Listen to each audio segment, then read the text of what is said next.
Welcome back to the Bard's Playhouse Presents Tales from Shadow Valley, Season 5, Episode 1. This is the story of a girl. Last season, Lux Et Umbra returned from Assyrian victorious upon the Windseeker. Finding the town of Etrin's Folly and Shadow Valley itself suspiciously deserted, they began to search. On the edge of town, Zavid, Khan, and Reese discovered the locals gathered around the Plague Stone, a can kicked down the road ages past. Using their brains and magic, the ticking death bomb was teleported to the abyss, averting disaster for good. Back in the capital city of Druma, Queen Dani appeared into her throne room from the planet Castrovel. After a long, frustrating mission with her grandmother, Dani was thrilled to take a beach day with her friends. Drinks in hand, Khan and Zavid discovered some trapped baby dragon turtles. Ever the environmentalists, Lux Et Umbra ensured the safety of the hatchlings by sending them with the skeletal sea dragon Siselikash. Over the following days, everyone began having bizarre dreams of their friend Rupert Moundupon Hill in danger. Practicing her scrying magic, Khan pinpointed Rupert in the Crystalhurst Forest, a grove of sleeping druids having their dreams fed upon by an amalgamation of Lux Et Umbra's greatest fears. Laying it low took great courage and power, saving the druids and their friend.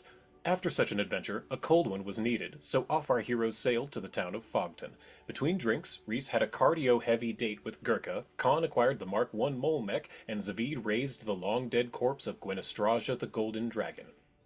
The recent cynosure rupture made the dreams of those from Fogton spill into reality, spawning a massive elemental and new friend named Bud the Wiser. On their way north, Lux Et Umbra stopped in the pirate city of Riddleport on Adelina's request. After emptying Adelina's bank vault of treasures and solving a centuries-old riddle in a matter of just hours, Khan and Reese accidentally opened a massive teleportation gate to outer space, releasing a phlogistic kraken. Shockingly, the creature turned out to be intelligent and reasonable, asking for help killing its enemies and for help getting back home. Once the space squid was sent through the Stargate once more, the Windseeker took off north again. In the middle of the sprawling ocean floated a massive island of garbage inhabited by tiny gibbering salamander creatures. The so-called salvagemanders were naive but deeply religious, devoting their lives to the great firemander. Their leader, Bobble Shaman Yup Yup, told of a prophetic dream in which the firemander is held captive, his flames siphoned by metal machines. Reese convinced the funny creatures to board the Windseeker, which was not difficult as they viewed Lux Et Umbra as gods. The salvagemanders remaining upon the great flotilla were attacked by a pod of vicious narwhals, which were quickly dispatched. Zavid sussed out the conjunction was to blame for the increased predatory behavior. Finally arriving to the whaling village of Skildmer, home of Gunnar Gunnarsson, Lux Et Umbra disembarked and rowed to shore. Lux Et Umbra arrived at an auspicious time, as the Festival of Sagas had just begun. A celebration of storytelling of all kinds, a grand time scarfing pies, chugging mead, and bare-knuckle boxing was had by all. Everyone even partook in a strange skilled Murray game, Offices and Overtime, a game of imagination and math that took their minds off the horrors of the looming apocalypse. At the Longhouse, the leader, Ash the Red-Haired, made peace with his troubled past with Gunnar while also asking for aid. At the peak of Mount Skildmer was a trapped shoal Lenorm, guarded by septic undead. Striking the death blow upon the Dragonkin, Gunnar retained the title of Lenorm King, opting to stay behind with Anyanka to help his people. With ancient druidic magic, Ash the Red-Haired taught Lux Et Umbra the power of Entshard Stride, allowing them to bamf home to Druma. Beneath Shadow Valley, Ankh the Mummator discovered a tunnel which led to an old shrine to the dwarven goddess of love, Bolka. Deciding it was finally time to make it official, Dani and Bruce were wed during a lovely ceremony officiated by Zavid. Once the ringing bells faded, Lux Et Umbra took to the skies once more towards Reese and Adelina's childhood home. Leilani Giltleaf welcomed them all warmly into her home, introducing Reese to his father Gerald. Once a powerful druid, Gerald had since been buried with an Entshard acorn growing into a massive tree. Reese and Khan crafted a bow from Gerald's branches, coursing with a father's pride. Tucking in for a deep sleep, in the morning Lux Et Umbra snuck into the Mordant Spire, home of Khan's familiar Pipette. Deep below the spire, the six-legged rat had a deep pit filled with bones and a statue to Lao Shu Po, goddess of secrets. Witnessed by all her friends, Khan accepted a gift from her patron, eating the flesh of the dead goddess Akovna. This deomorphosis infused Khan the Bloody with Nephilim blood, granting her a touch of divinity. Since Urgathoa had locked all incoming travel, it was decided to detour through Axis, the elemental plane of law. Though an annoying land of paperwork and parking tickets, Axis proved most useful. Calling on her childhood circus friend Wasilka the Fantabulous, Khan was able to find the black market of Sayashto. Within the sewers beneath the city, Lux Et Umbra stocked up on illegal goods and tricked Ollie the snake oil salesman into either repenting or dying. Zavid's true-seeing power allowed him to free Klakosik the Naga from Nyarlathotep's enthrallment. The grateful gangster allowed passage to Duskfathom, the realm of Norgorber. Many hideous experiments were interrupted and destroyed, but Lux Et Umbra was too late to save the life of Wasilka. The Norgorberite alchemists had somehow captured her, forcing a transmogrification into a ghast overnight.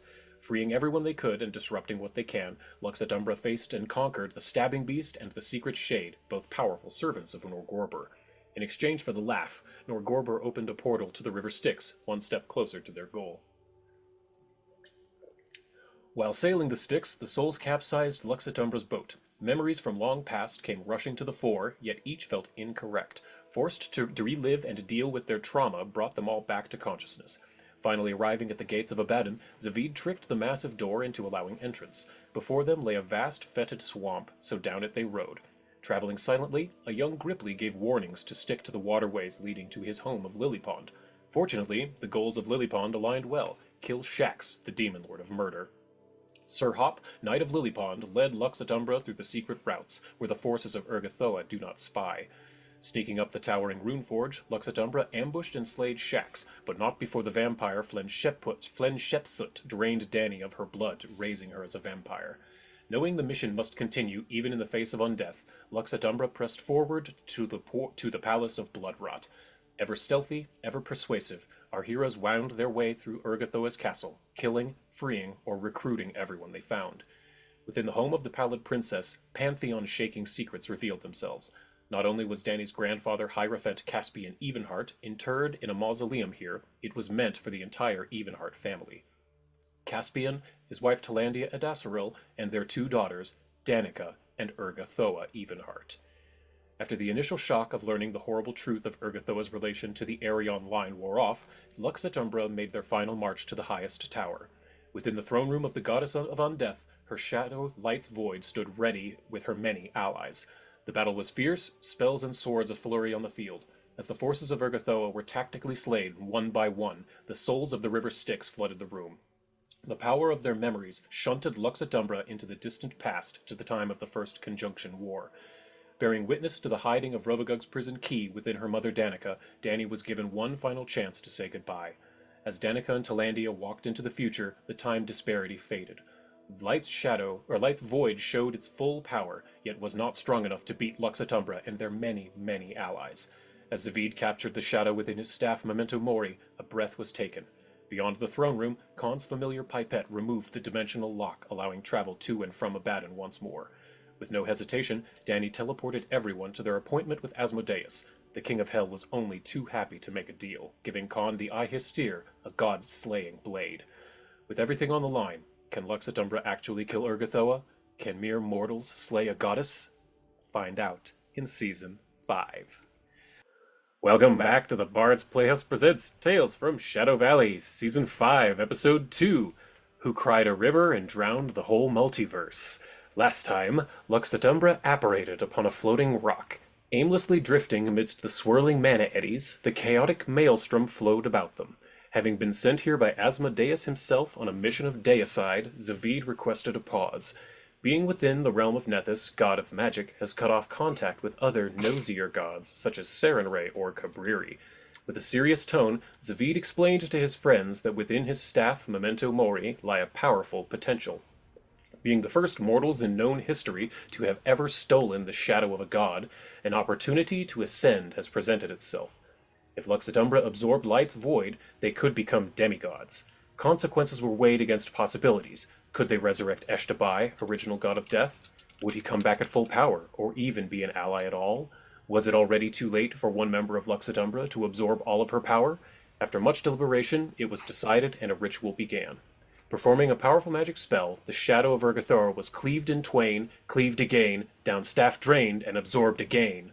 Everything went white for a moment, until the sound of babbling water and the sweet smell of flowers brought them all to awareness once more.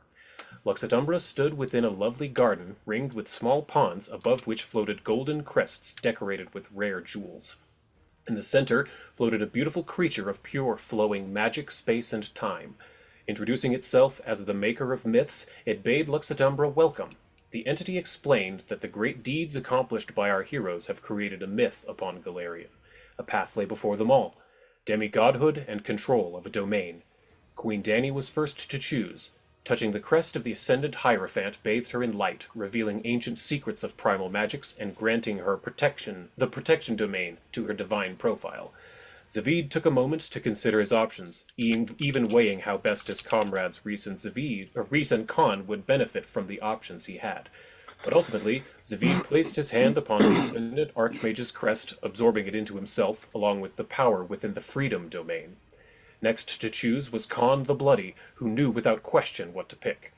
Knowing exactly what the multiverse needs, she strutted up to the crest of the Ascendant Champion, greatly increasing her physical might and access to the domain of ambition. Finally, Prince Rhys felt in his heart what the right choice was, embracing the dark crest of the Ascendant Trickster. Imbuing his stealth with the elemental power to bring light to the darkest places allowed Rhys to tap into the truth domain. With this, the newly minted demigods were returned to the floating rock from whence they came. To test the waters, Zavid attempted to reveal a very niche but very secret fact about ghouls. In the past, Zavid had been physically incapable of revealing necromantic secrets. Cabriri forbids it. Yet Khan understood every word from an arcane point of view. Recognizing that he is truly, finally free from the thumb of him who gnaws, Zavid allowed himself a moment of celebration. The Banshee Veltel began to lead the way upon a conjured ship, which Zavid and Rhys helmed. The swirling mana below them moved in incongruent and unintuitive ways, making navigation difficult at best. The geometry of this place was very off, gravity seemed to matter little, and logic even less. Embracing his new twin gods of chaos, Gork and Mork, Zavid stopped using his brain and began to pilot the ship much more effectively. Rhys scouted ahead of the ship from platform to sideways platform, from shadow to tiny shadow, emulating the stories of how the famous wizard named the Pac-Man would move. With a beseechment to the very living mana itself, Dany gained directions to shore. Through a short cave they hiked until at last Veltel rushed towards the outside light where her arms and jaw sank. The Palace of Love Eternal, realm of Nadiri, goddess of tragic lovers, lie in utter ruin. Scattered stone debris lie about everywhere. Under a massive pile of rocks, two smashed skeletons lay embracing one another until Zavid realized they could be saved. Moving the stones aside and healing the fallen lovers, they introduced themselves as Li Mao and Yang Guifei, both servants and faithful to Nadiri. Once the skeletal lovers saw what had become of their lady's palace, they begged Lux Et Umbra for aid. Climbing the scattered ruins of the Palace of Love Eternal, Lux Et Umbra came upon a raging river composed of liquid mana, pure elemental magic. Dany called upon the occult knowledge that whispers to her, freezing a bridge of solid mana across the Rio de San Junipero. Outside the already ajar double doors, Lux Et Umbra powered up, took a deep breath, and kicked them open. Before them lay a massive hall, the walls covered floor to vaulted ceiling in the uninterred bones of dead lovers. Upon a grotesque tree-like effigy of skulls was strapped Nadiri, tears gushing from her eyes to the ground. Yet most frightening and awe-inspiring of all was the horrible, beautiful, towering visage of Urgathoa, the pallid princess, standing upon a dais, wielding the scythe of souls. Will this be the day Lux Et Umbra prove themselves true heroes of myth? Let's find out. And roll initiative, please. Yes. Welcome back to the Bard's Playhouse Presents Tales from Shadow Valley, Season 5, Episode 3, Usurper's End. Last time, Lux Et Umbra stood before a goddess. Within the Palace of Love Eternal, in the Maelstrom, realm of Nethys, god of magic, stood our mighty heroes. Tasked by a myriad of gods with the task of slaying Urgathoa, goddess of undeath, the newly minted demigods powered up. Khan kicked open the doors to a massive ossuary, desecrated and transformed. The bones of thousands of interred lovers had been unceremoniously ripped from their resting place and constructed into a massive tree-like effigy. From this unholy insult to love and death hanged Nadiri, goddess of tragic lovers, weeping rivers of mana, pure elemental magic. Before Nadiri loomed the half-skeletal form of Urgathoa, slowly slicing flesh from the maiden's body with the scythe of souls.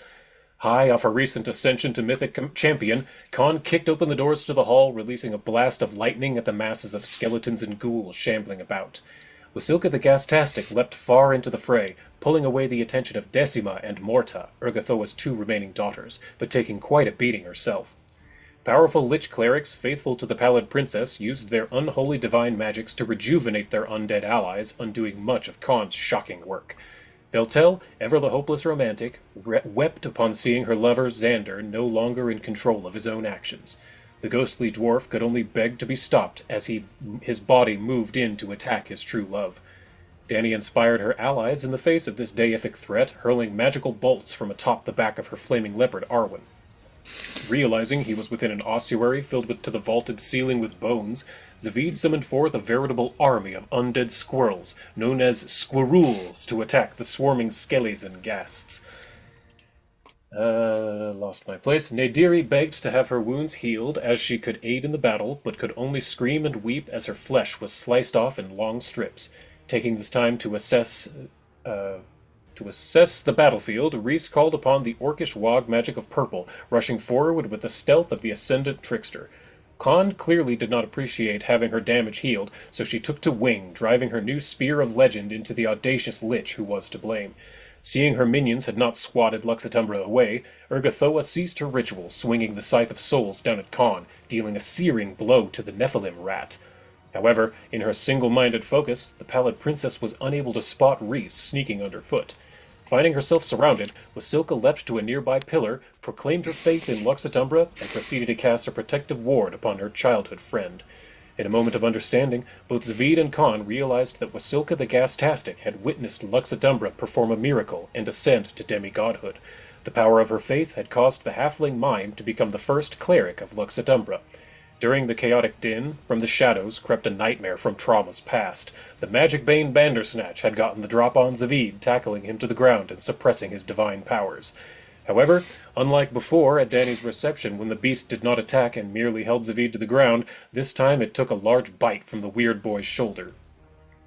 Leaving her demon-blooded wolf Ares behind to help Zavid, Dany rode forward. Hurling a perfectly placed dagger and scathing insult directly at her auntie Urgi, the Queen of Druma soothed Nadiri's wounds, giving her some strength back.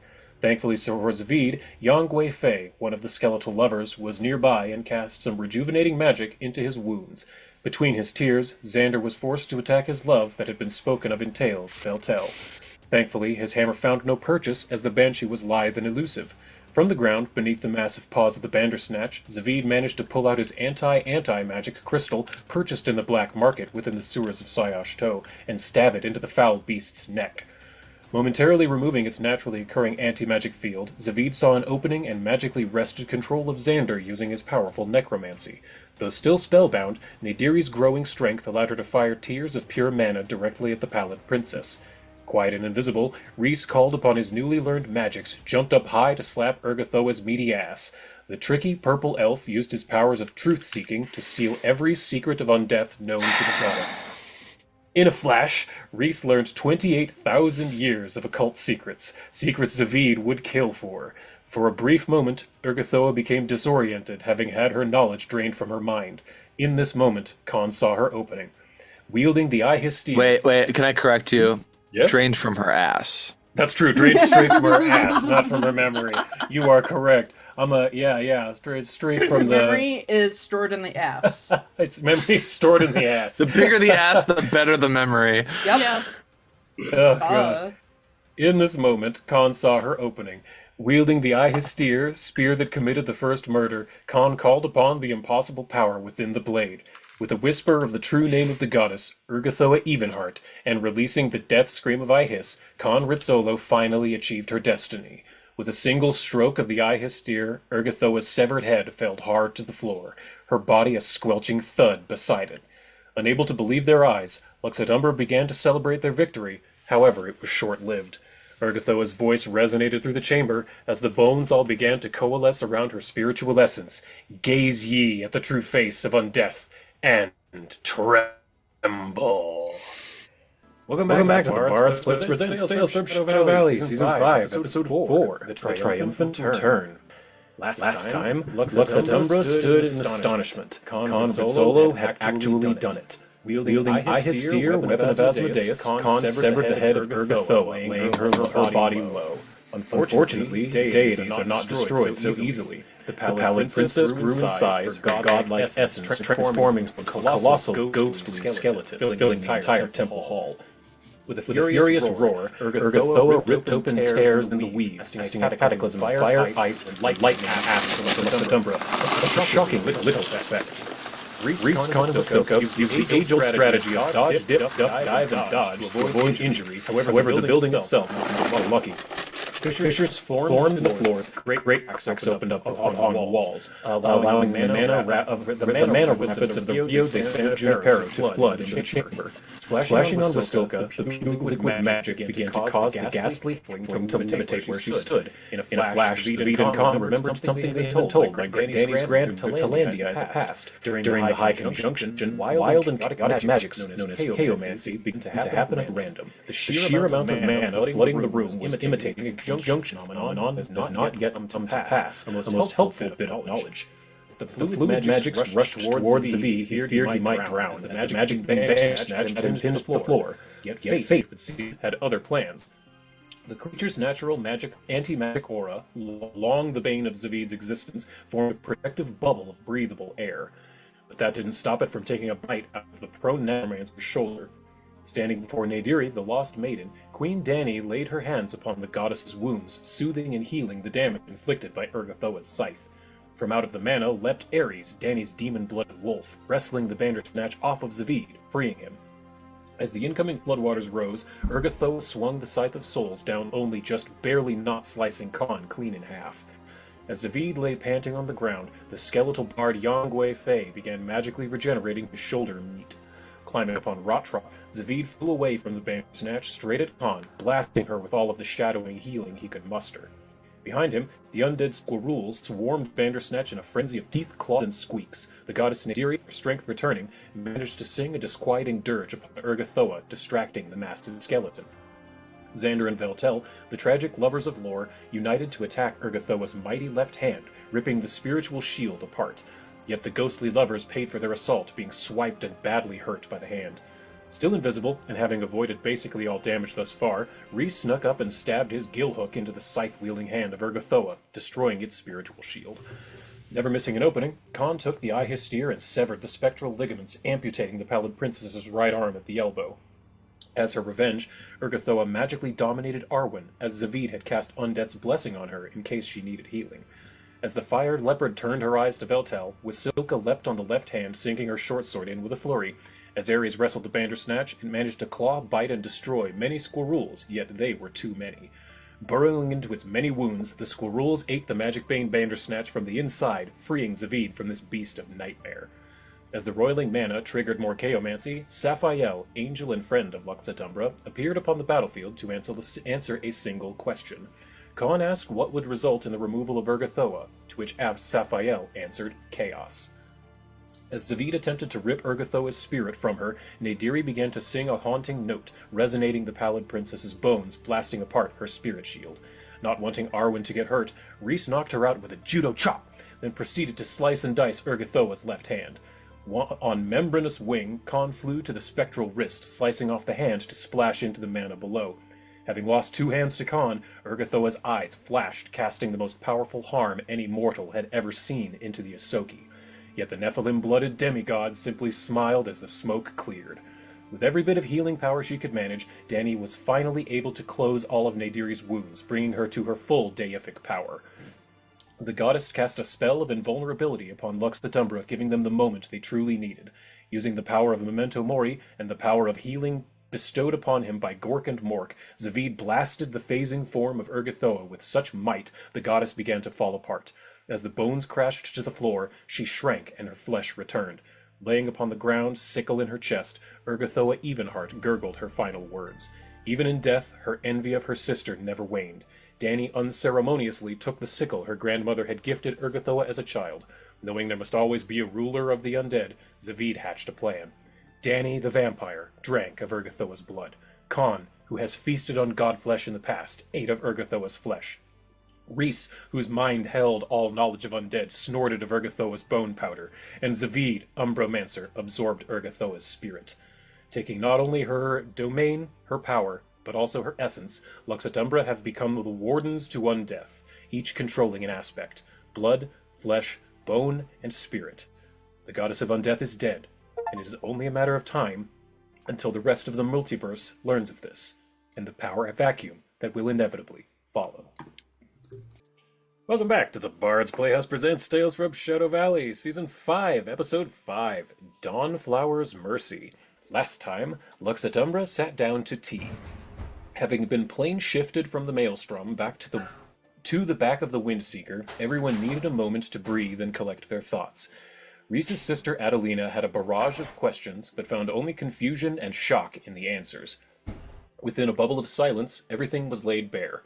The trip through Axis, the Plane of Law, sailing of the River Styx, and the deicide of Urgathoa, the goddess of undeath. Though they had only been gone a week, it felt like a year. Drinks were passed around, and plans began to take shape.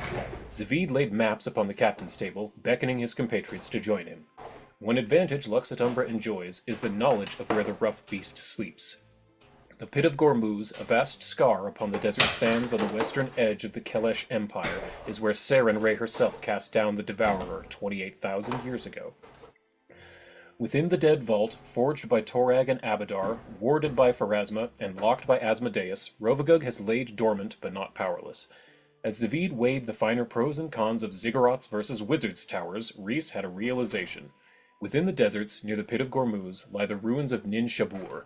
This ancient complex once housed the faithful of Sarenrae, drawn here on a misinterpreted command from their goddess to avoid this place.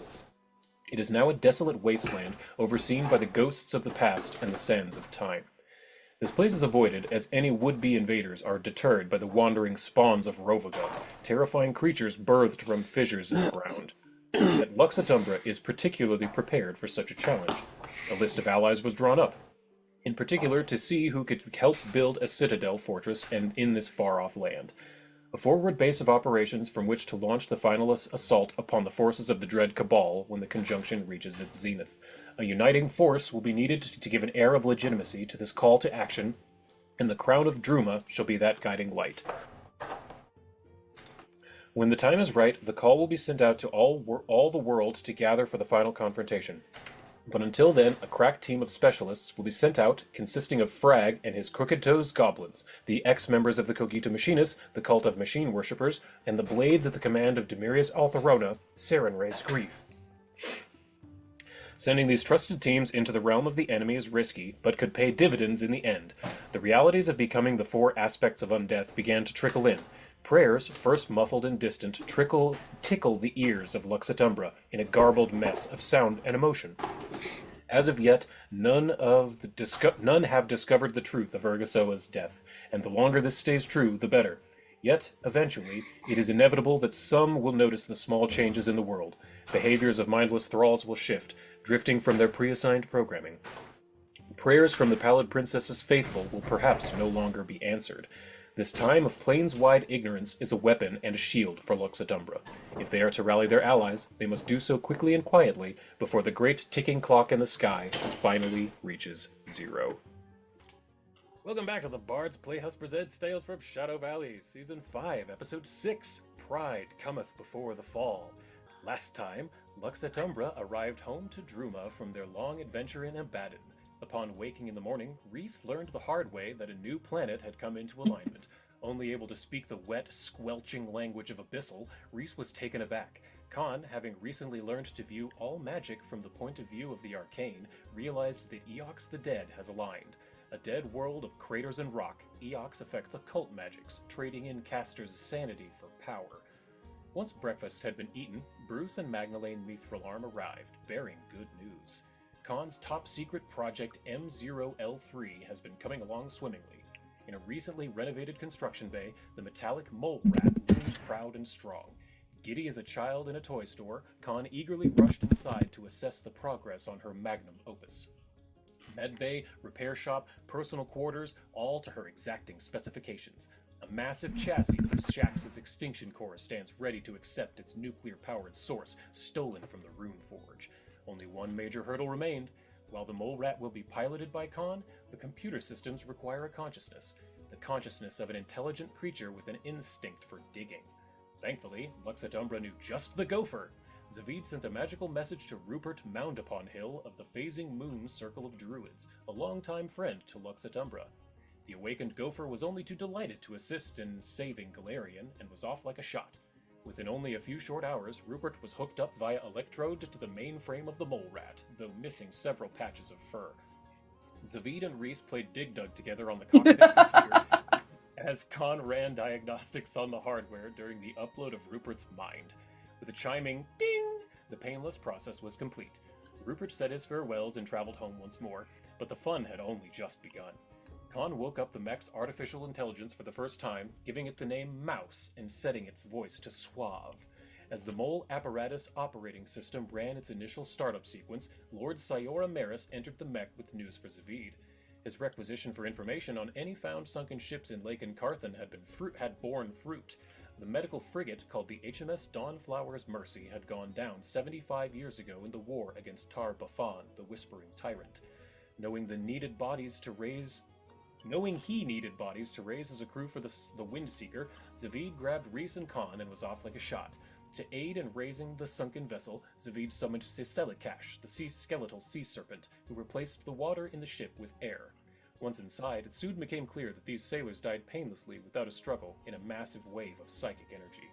To learn more of what happened to them, Zavid spoke with the corpse of the captain of the Dawnflower's Mercy, Barton E. Bacon. Eager to not only serve Druma once more, but have a chance to save all of Galarian, Captain Bacon freely gave all the information Lux Et Umbra needed for their ritual. With the bodies in place, Reese began the Dance of the Spooky, Scary Skeletons, an ancient necromantic ritual known only to those with the most esoteric knowledge. Rising once more from their watery graves, the crew of the HMS Dawnflower's Mercy cheered for Reese Giltleaf, the Lord of Bone. After making their way back to Druma, Khan had some studying to do. In between reverse engineering the divinely powerful runes crafted by Shax, Khan read through Inversions of Pentanometry, a book she had swiped from the Norgorberites beneath the streets of Axis. Though this book wrought havoc within her brain, ultimately she felt smarter for having suffered through the pages. Once the secrets of the god runes were unlocked, Khan crafted glorious armor enchantments for all of Lux Et Umbra, giving enemies pause against harming such glorious craftsmanship. As the sun set behind Gerald Giltleaf's pink canopy, Reese knocked on the door of his mother Leilani's home. Knowing the coming conjunction will soon take him far away from home once more, Reese wanted to share one last cooked meal with his family. Laughs were shared by the mother and children over a pot of the second best stew Reese had ever tasted, because nothing tops a piping hot bowl of Mountain Stew Code Red.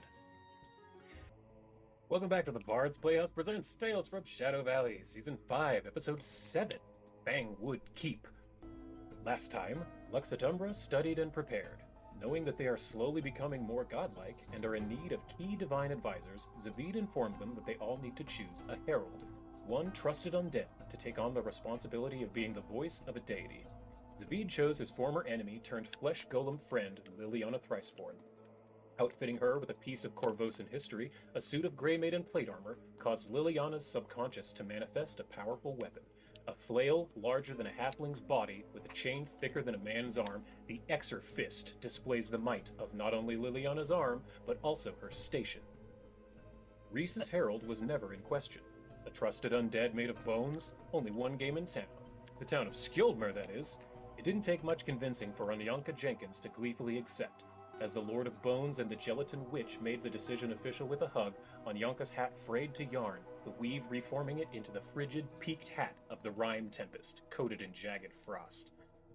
While hard at work on a monstrous flesh cloak, Khan's childhood circus friend Wasilka the Gastastic came to see her. As Lord of Flesh, Khan knew immediately that the mute acrobatic ghast she'd thrown from trapeze countless times was the perfect choice for her grave guardian. While Wasilka explained the gospel of Lux Et Umbra she was penning, the headband of Twilight's reprise appeared upon her brow, the holy symbol of Lux Et Umbra emblazoned on her forehead. In her luxurious, bepillowed bedroom, Queen Dany led in Tessariel. An elf saved from Abaddon and Urgathoa, Tessariel had been fed on countless times by vampires. The sudden lack of feeding caused her blood to burn her veins from the inside, so she begged Dany to drain her, to raise her as a vampire. Though it took some convincing, and the signed informed consent form, the Lord of Blood sired her grave guardian. As Tessariel raised to her feet, the lithe spear of the turning leaf appeared on her back. The grave guardians have been gathered. Within the town of Etrin's Folly, the annual Pride Fest had begun. People came from all corners of Avestan for the yearly fun. Having been at last year's celebration, Lux Et Umbra made especially sure to mark this day on their calendar. The group split up almost immediately, Zavid and Danny to the pepper stall, and Con and Reese to the live music. Having a year's worth of unwitting practice, Zavid reluctantly accepted a Chalaxian Reaper Pepper challenge from Danny. The Queen of Druma ate one without an issue until Zavid produced a mushroom sold by this one that can return any amount of damaged taste. After the tar-like fungus went down, Danny ate a second pepper, causing her to cry her makeup into sexy, streaky goth tears. Accepting his fate, Zavid downed a pepper, expecting near death, but being shocked by how much he truly enjoyed the flavor this time.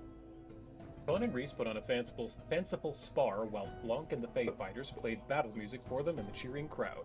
Having worked up a thirst, Con made her way to Jorgen Pine, the wine merchant. Trying the new vintages on offer, Blushfire 21 and Frost Kiss Reserve, Con impressed everyone around her with her incredible ability to keep these extreme wines down. While Con imbibed, Reese went shopping. Buying up all the hug pins and warm cookies he could find, a familiar face tugged his sleeve. It was Sadie, the desert goblin from Assyrian. She had a problem, though. She wanted to buy a ring for her girlfriend Taffy, but Taffy wouldn't leave. Reese was off like a shot, Project Distract the Girlfriend in full swing. Con stumbled over as Reese found Taffy browsing instruments. Taffy was thrilled to see them, but she needed a favor. She wanted to buy a ring for Sadie, but Sadie wouldn't leave and needed a distraction. Reese and Con fumbled around like Keystone Cops, finally managing to get the beautiful ring for each goblin in love. At the feed mill, the local watering hole, Lux Et Umbra saw familiar but out-of-place faces. The Rotgut family, Dirge's clan from the city of Fogton, had made their way all the way to Etrin's Folly for Pride, even bringing the king of beers himself, Bud the Wiser. Serving frosty buds and eating appetizers made by Bud the Wiser's son, Bud Light, Lux Et Umbra felt peckish. Across the road was the umami smell of Zoku ramen. Within, Belza Flattail, semi-metamorphosed Gripply chef crafted a lovely ramen with ritualistic reverence for taste, culture, and ingredient. Con's mixing of pepper wine, frostberry wine, regular wine, beer, swamp ramen, and an icy dragonfly-based dessert had left her a little green behind the gills. Zavid felt bad for his friend, so cured her drunk sickness, after which the Lord of Flesh devoured the meaty meal with reckless abandon. At last, as the sun began to set on another wonderful Pride Festival, the town gathered at the newly unveiled statue of the lovers. The Bold One's religion had spread rapidly amongst the locals, as Fork, recently elected Pope of the Dawn Dragon, gave a rousy, firing sermon upon the head of the Dream Dragon. His words echoed the tenets of love, togetherness, and the power to overcome any obstacle together. The crowd devoured their dried Chalaxian Reaper peppers and felt the heat of the sun as it set behind the Five Kings Mountains. Welcome back to the Bard's Playhouse Presents Tales from Shadow Valley, Season 5, Episode 8, The Arcane Engines. Last time, Lux Et Umbra gathered for breakfast. In the throne room of Druma, Zavid came down having woken up on the wrong side of the planets. It did not take long for him to understand what Reese had recently gone through, as he could only speak Draconic thanks to Eox the Dead's alignment. While an amusing few minutes for Lux Et Umbra, the crumbling Tower of Babel was proving a frustration for the average person upon Galarian. Tess, Danny's recently ascended Grave Guardian, joined them with news. She had finally located her laboratory, lost to time a millennia past. She informed them all that in the time since her disappearance to Abaddon, a military fortress called Fangwood Keep had been built atop her laboratory, changed hands a dozen or more times, and ultimately fell to ruin. As they are wont to do, goblins had taken up residence within the broken-down keep, and Tess asked for help in clearing it out. Lux Et Umbra had been itching for an adventure, and so were off like a shot upon the back of the Windseeker. A couple of hours later, within the now pressurized cabin of their airship, the skeleton crew set her down in the forest of Nearmath. Walking the rest of the way, Fangwood Keep quickly came into view. The shoddy, run-down fort once overlooked all of the region, but now was overlooked by rocket-wearing goblins upon the outer wall. Reese, dressed as his father, the Goblin King, did his level best to try and bribe the guards with gold and fine silks. However, Basil Gritnose, leader of the Boomlet Boys, decided to launch a barrage at Reese and Zavid instead. The goblins laughed maniacally until the smoke began to clear, and it became immediately apparent that Basil and his boys had quickly entered the find-out phase. With a wave of his hand, Zavid pulled the life's essence from each, save one was allowed to escape with a platinum coin. Within the fort were hidden archers accidentally dispatched through secret walls. Having decided to have a little fun, Khan snuck into the barracks, filled the room with caltrops and ball bearings, replaced the doorknob with a leftover rocket from Basil, and as the pièce de la résistance, a brick balanced precariously over the doorframe. Upon being awakened, the goblins made a mighty racket, blowing themselves up in the process. Yet one still lived. Grotti Snubtooth had survived and impressed Lux Et Umbra. Realizing that Grotti is hearing the whispers of Rovagug from beneath, it became clear something bigger is going on at Fangwood Keep. Working together using their godlike powers, Lux Et Umbra replaced Grotti's spiritual tether from Rovagug with their own, freeing him and creating their first liberator. Reese, not wanting to miss out on the sneaky fun, took to the eastern flank of the keep.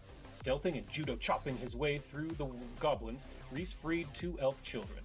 Fraternal twins named Palom and Porom, they were only too happy to have their bonds removed and the whispers silenced. In the upper floor of the keep, another goblin, an infestation-cursed oracle named Spore Mother Nurk, was freed of the tether of the rough beast. Each goblin spoke of a usurper to their tribe. A stranger to their lands named Zethella promised power and freedom from the whispers. Lux Et Umbra was quickly able to turn the Rakashaka goblin tribe against Zethella and began their march to the basement. Deep beneath Fangwood Keep, the goblins had unearthed the remains of Tess's laboratory. Immediately, things got weird. At the base of the stairs was a pile of corpses, upon which sat a strange fey creature. Known as a redcap, the bizarre little monster was gleefully reveling in the gore and asked Zavid to join, introducing himself as Figbottom. Being no stranger to wearing a kigurumi made of human skin, Zavid put on the hat and made a quick friend of the toothy psychopath. It is clear that something truly bizarre is happening within Tess's lab. Gravity inverts itself in a ringed hallway. A fey fish from the first world hides in a pile of debris, and Tess's mercury oozes familiar Murphy, turning up, alive and well, in a pile of broken glass. But nothing could prepare them for what they saw within Tess's cloning room. Originally created for trees, a simulacrum of Tess had somehow fused with an ether spider, creating a truly horrible amalgamation that was quickly put down. Sneaking onward, the golem room was next to check. Within was a bizarre, glowing, semi-mechanical goblin interfacing with Tess's machines. When interrupted, the machine speaker seemed to claim the Dread Cabal had found a new method of opening the Dead Vault. Can Lux Et Umbra stop this new nefarious nemesis in time? Welcome back to the Bard's Playhouse presents Tales from Shadow Valley, Season 5, Episode 9, The Drift Rock. Last time, Lux Et Umbra struck first. Deep under Fangwood Keep, whispers abound from beneath, messing with the minds of all who hear them. A bizarre techno-spirit goblin had been interfacing with Tessariel's golem machine for reasons unknown. Before she even knew they were there, Reese, Khan, and Tess surrounded the goblin with a whirl of spell and spear. After the chaos of combat subsided, Danny healed the strange creature and psychically entered her mind. The cacophonous reverberance Danny heard within the goblin's brain nearly deafened her, causing Khan to understand that this creature is a part of a greater hive mind. Working together with Zavid, pulling from their shared knowledge of fitting Liliana Thriceborn with a brain while maintaining the consciousness within, Khan managed to sever the goblin from the hive. Though confused at first, she introduced herself as Skitrix, though her command of grammar was shaky at best. Through the language of machine cant, Skitrix explained that there were many hundreds of others just like her across Golarion, all seeking the same thing. Some sort of code related to the opening of the Dread Vault, Rovagug's prison. With a quick Morx Condescendent to Bix, Zavid had the Chosen of Cassandra Lee on his way to help learn more from the Severed Devourer cultist. Further inside Tess's laboratory, within a long-abandoned storage room, there sat a fire mephit, quietly sobbing. Using her bardic magic, Danny calmed its emotions. The burning creature wiped away its steaming tears and introduced itself as Dax, former familiar to Jeremy, a Molthuni wizard. Zavid quickly realized that Jeremy was one of the corpses in whose gore Figbottom had been gleefully reveling just minutes prior. Khan led the psychotic redcap away quickly to revel in Wood Golem's sap blood as Zavid hurriedly moved Dax upstairs. Within Tex's water wheel room, Khan spotted 2 hulking zombie hobgoblins. When the massive creatures did not attack anyone on sight, Zavid realized that as the de facto god of undeath, these creatures belonged to them. Specifically, to the Lord of Flesh, Khan Rizzolo, who gleefully commanded her new minions forward. Further along was Tess's garden, once used to grow the cloned Lipinaya trees, native to the elven homeworld of Castrovel. Now, with the centuries of mana leakage from her arcane engines, fey influences have inverted the gravity, causing the trees to grow from the ceiling down.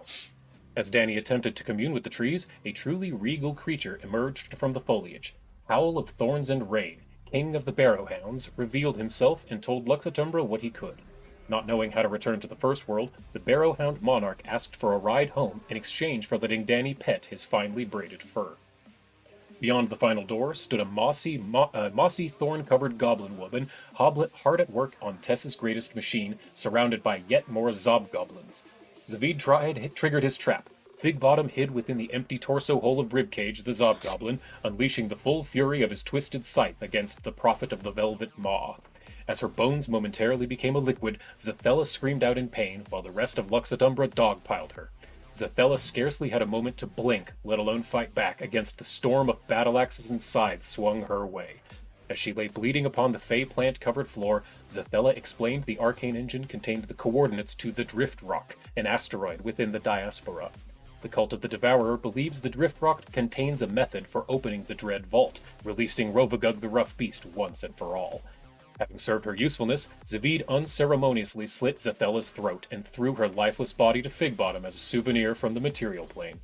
As Lux Et Umbra took a breath, the face of another hive-minded Skitrix appeared before them. The machine speaker thanked Lux Et Umbra for retrieving the coordinates and informed them that bioships were en route to the Drift Rock before the connection went dead.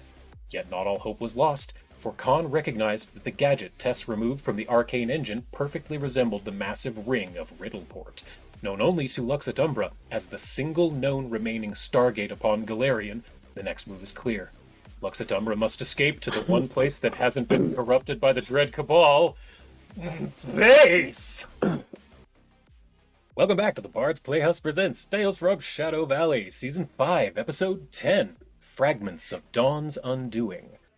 Last time, Lux Et Umbra emerged victorious from Fangwood Keep. Hailed as heroes by the freed Molthuni soldiers, Lux Et Umbra knew they did not have time to revel in their own glory. Within Tess's arcane engine, Khan had found the coordinates to something called the Drift Rock within the Diaspora, a prize zealously sought by the Cult of the Devourer. As Saint BX9 showed up to the keep at Zavid's behest, the Chosen of Cassandra immediately set to work with a hive-minded, severed goblin named Skitrix to try and find a way to cure the Iron Goddess of her corrupted virus. In Lux Et Umbra's rush to leave, only Khan noticed something odd about the fraternal elf twins saved by Reese just an hour prior. These two children are exceptionally rare magic users. Gemini-blooded sorcerers, which pop up only during alignments with the planet Aposte the Messenger, are the rarest of the rare in the world of the arcane. Danny volunteered to allow the children, Palom and his twin sister Porom, to become wards of the Kingdom of Druma for safety and to hone their craft. Aboard the Windseeker, Lux Et Umbra took off like a shot to the pirate-controlled harbor city of Riddleport. After an elaborate safety check of the ship and crew, they had arrived to the Great Ring. For millennia, considered an unknowable arcane device of unfathomable origin, Khan and Reese set to work entering the coordinates. As they are the only two beings on Galarian capable of operating this last known Stargate, the runes upon the rock faces began to shift and glow. Suddenly, a massive vertical wall of mana appeared within the ring, through which Zavid sailed at full speed. Silence and blackness. For but a moment, until wham! Oh, the Windseeker was rocked by a collision with a tumbling boulder. Though only momentarily shaken about, Lux Et Umbra quickly worked together to right their course and steer around the uncountable rocks floating about. Coordinates in hand, our heroes eventually pulled the Windseeker through a gap between two massive asteroids to reveal their target, a shiny white metal vessel chained to a humongous rock. Using his shadowy magics, Zavid was able to conjure breathable air bubbles and temperature-controlled pressure suits to survive the vacuum within the ship. Khan led the way into the dark, frigid vessel, finding a control panel almost immediately to close the latch behind them. Within the dark, silent corridors, Khan spotted a freeze-dried goblin lying on top of some type of big flowering plant next to a pool of blood. Since this ain't the God Carver's first rodeo, this creature was quite obviously an ambush predator adapted to survive in vacuum. With two quick slices of the Ilhis steer, the goblin's top half was separated from its bottom, allowing Lux Et Umbra to continue their search. Zavid slipped behind a small opening in a broken door to find the engineering bay of the ship's power core. Using her rat powers, Khan restored life support to the machine, apparently named the Acreon. Within a storage room, Reese stumbled upon two highly advanced weapons, a flame lobber pistol and an arc rifle, and fuel for each. Yet this could not compare to the shipping container found by Zavid. His necromancer's visage kicked in, alerting him to the presence of undead within the box. Opening it carefully revealed a sarcophagus made of transparent aluminum, within which contained a tall, strong elf ghast wearing a gray uniform. At this point, the technology has become a sort of second nature to Khan, who was able to awaken the Elfgast from her cryostasis. Though confused at first, and asking to be taken to someone named Trazin, she eventually introduced herself as Hebiza Escolar, commander of the corpse fleet of Eox. It was quickly determined that neither Lux Et Umbra nor Hebiza were aligned with the forces of the Dread Cabal, and so were not mutual enemies. Through some rough astronomical calculation, it was determined that Hebiza, and by extension the Acreon, had been floating adrift amongst the diaspora for 20,000 years. This revelation only stalled Commander Escolar for but a moment, as she steeled herself and asked to be taken to the planet of Eox the Dead, as she must speak to her superiors, Trazin the Archaeovist and King Jarek Assyrian. This name nearly made Rhys fall to the floor. Lux Et Umbra had met King Assyrian within his war room during their epic battle against Light's Void, Shadow of Urgathoa, far, far in the past during the last conjunction. Continuing their search, the bridge of the Acreon gave a clue as to the crew's ultimate fate. Originally sent to the Drift Rock under the pretense of a mining expedition, the ship was attacked by bioships containing mutated plant goblin creatures. The crew abandoned ship to the interior of the Drift Rock after having opened the Acreon up to the vacuum of space in an attempt to rid the ship of the goblins. It was determined more answers were needed before towing the giant rock to the orbit of Eox, so down the chain they went. Into the winding, mined-out tunnels of the Drift Rock our heroes went, moving aside fallen rock debris to reveal the winding paths beyond. In a round chamber, Zavid investigated a strange boulder until a cold metal barrel was placed on the back of his skull. Welcome back to the Bard's Playhouse Presents Tales from Shadow Valley, Season 5, Episode 11, Heir Apparent to the Past. Last time, Lux Et Umbra had delved into the Drift Rock. Having been mined out by the crew of the Acreon, the winding tunnels led deeper within. Behind a large, suspiciously placed rubble pile was a round chamber. Before he could breathe, Zavid felt the barrel of a rifle place itself on his brain stem. A blue-skinned creature threatened to paint the room with his brain if he did not start talking.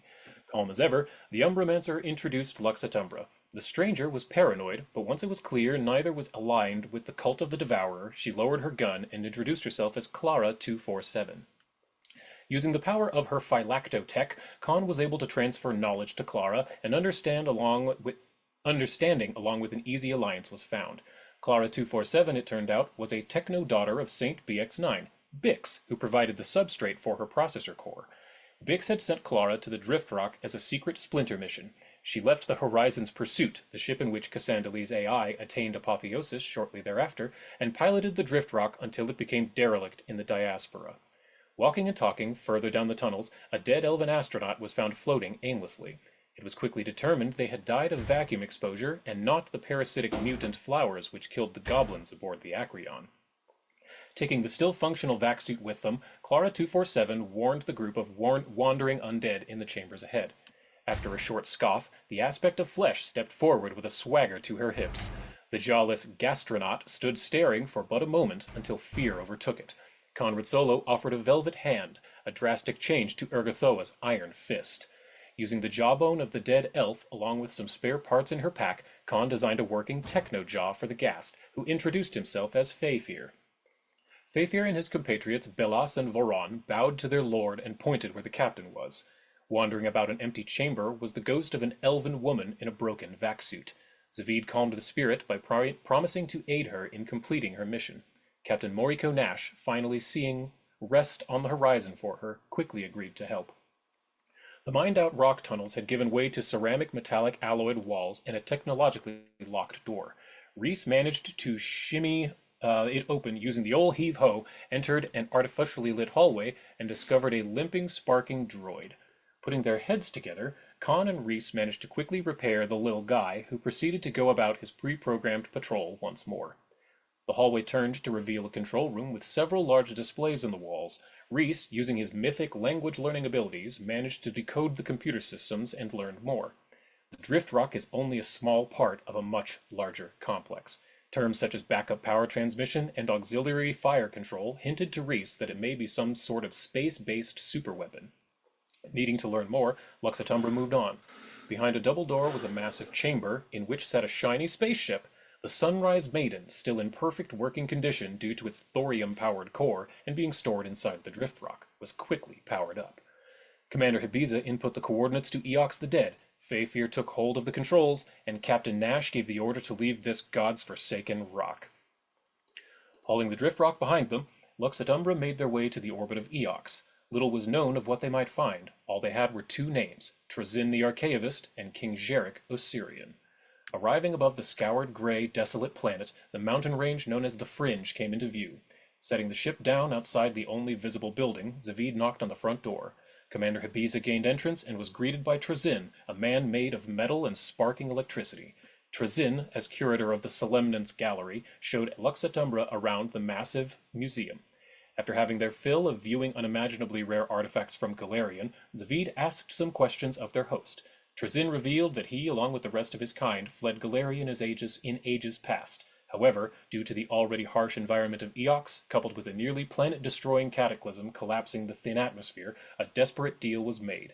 The elves of Eox made a deal with Bry, the goddess of invention, to give them eternal life. In the process of biotransference, however, they lost their lives. Flesh made necrodermis metal. Knowing the conjunction would come again, King Jarek and all Necrontyrs, save Trazyn, went into energy-saving stasis. Trazyn realized it was time and took Lux et Umbra to the chamber of the All-Pharaoh. Rising from his sarcophagus was the once handsome elf, now cold metal, King Jarek Osirian. After some pleasantries were exchanged, and an old friend, Amanda, who was also raised from her stasis sleep, it was down to business. Zavid explained what they all knew of Rovagug the Rough Beast, but Jarek explained they were missing a key piece to the puzzle. Using the language of mathematics, Jarek explained to Khan that Rovagug was sealed away specifically because it cannot be killed. Because Rovagug is not a god. It is not divine. Rovagug, the all-consuming devourer, is physics. The rough beast, imprisoned within a megastructure at the center of Galarian, is a black hole. Galarian is not a planet. It is a prison built by an ancient race known as the Sivrak, a truth that only Lux et Umbra knows. Yet the cult of the Devourer, hot on their heels, cannot be far behind this revelation. Welcome back to the Bard's Playhouse Presents Tales from Shadow Valley, Season 5, Episode 12, Druma, We Have a Problem. Last time, Lux et Umbra was still reeling from a pantheon-shaking revelation. King Jarek divulged the truth about Rovagug. It is not a deity, nor even is it a creature at all. Rovagug is a black hole imprisoned within the megastructure known as Galarian. An ancient progenitor species known as the Sivrak constructed this prison millions of years in the past for the sole purpose of housing the rough beast. Though Khan was disappointed she no longer gets to decapitate the god of destruction, knowing the truth gives Lux et Umbra a distinct advantage in the looming apocalypse. Tired from their interplanetary journey, our heroes were shown around the palace by the king himself. As they passed antiquated statuary and paintings of King Jarek as both a Necrontyr and a mortal elf, Dany couldn't help but notice the uncanny similarity between the king and her bestie, Rhys. Using telepathy, Dany and Khan hatched a scheme wherein Khan swiped a bit of Jarek's necrodermis and Dany yanked a clump of Rhys's hair. After a moment of alchemechanical tinkering, Khan held in her hand the readout, 100% match, direct descendant. Rhys was gobsmacked when presented with this eon-spanning paternity test, and for the moment the three kept the gossip to themselves. As the subtle science was done, King Jarek and Zavid absent-mindedly strolled far ahead of the rest, philosophizing at length on many subjects. The king at last came to a massive double door at which he stopped to look at the Umbromancer. Having seen his battle prowess during the last conjunction, and having heard of his abilities at the helm of all manner of vehicle, King Jarek asked Zavid to accept a great honor. The corpse fleet, mighty navy of the planet Eox, needs an admiral, one powerful enough in necromancy to command the vast armada of the undead. Zavid needed little persuading to accept his new rank, power, and flagship. The Empire of Bones, a Black Wind Annihilator-class warship so large it stays docked in orbit, is the crown jewel of Jarek's navy and is now Zavid's to command. As the two military men pored over the schematics of the naval vessels, Rhys showed up, jealous of Zavid's new ride. Not far behind were Dany and Khan, still giggling in whispers about the secret they knew. Having had a moment to process the revelation about Rovagug's true nature, the group began to discuss strategy. No longer battle strategy, but physics. How can a black hole be weakened?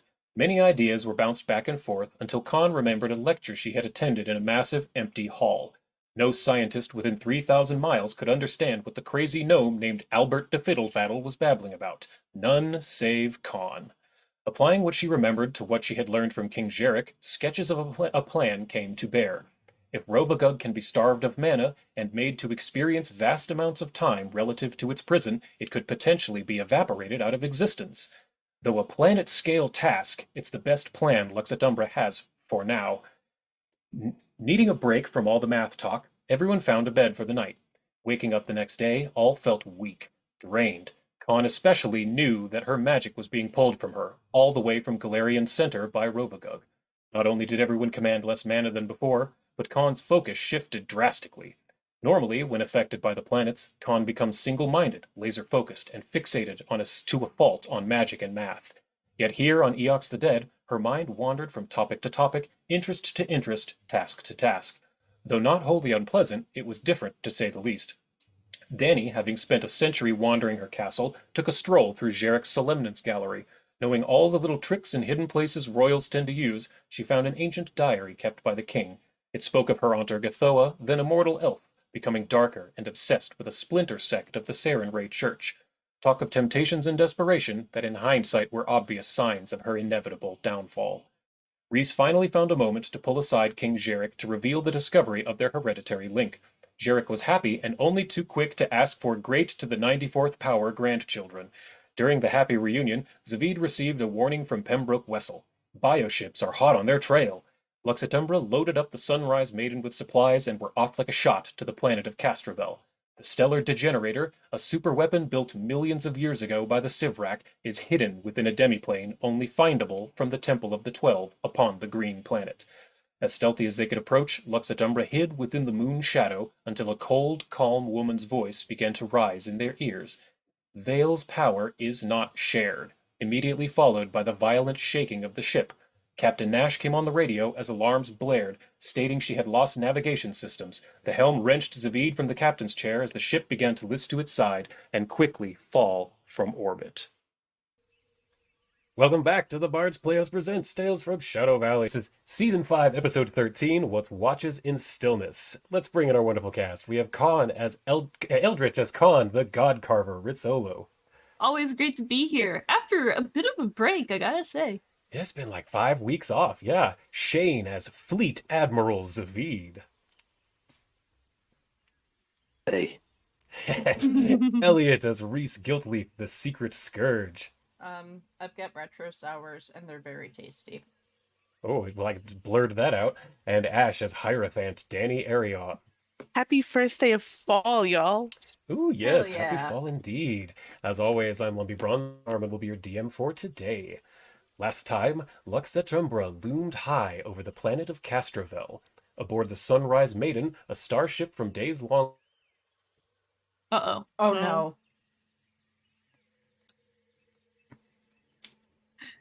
Don't react. Just let them Rhys- talk. Yeah, Rhys barked orders at... Yeah, am I here? Yep. Okay, good. As Rhys barked orders at the gastronaut crew to run to the stern, weighing down the back of the ship with ballast to lift the wings. Due to the sudden turbulence, Khan accidentally made a large streak across her recent painting, which snapped her back to attention. Quickly jumping into action, Khan's analysis showed that they had flown through a massive electromagnetic field, frying the gyroscopic navigation systems. As the ship screamed through the atmosphere, Zavid mustered all his strength and sailing skill, tracing burning S-curves across the sky. When the ground was within spitting distance, Dany cast a powerful teleport spell, bumping the Sunrise Maiden up a couple of meters. Just enough to prevent the ship from slamming into the ground, it slid for nearly a mile, leveling trees and foliage along its entire path. And suddenly it came to a stop, only the sound of the red alert whooping in their ears. As everyone did a roll call, Captain Nash and the swarm auto-gnome began to run diagnostics and put out fires. Thankful to simply be on the ground in one piece, Lux Et Umbra exited the ship to take account of their surroundings. Using her telepathy and beast speech ability, Dany could hear the frightened scattering of woodland creatures unused to witnessing objects falling from orbit. However, one voice stood over the rest, a squawky voice coming from the bushes, claiming this to be just like the others from the sky. Through mutual curiosity about one another, Dany was able to coax the creature from out of its hiding spot. A black-feathered kenku introduced themselves as Cory No, a trapper and wandering jungle chef. The bird person was only too pleased to finally meet someone capable of speaking their tongue. Though at first unintelligible to the rest, Zavid realized he had procured a wand of tongues from the Pride Festival recently and used its magic to aid communication.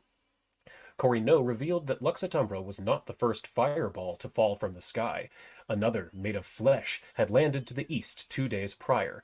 With much back and forth with Zavid, Corino realized that Lux Et Umbra was trying to reach Loskialua, the Temple of the 12.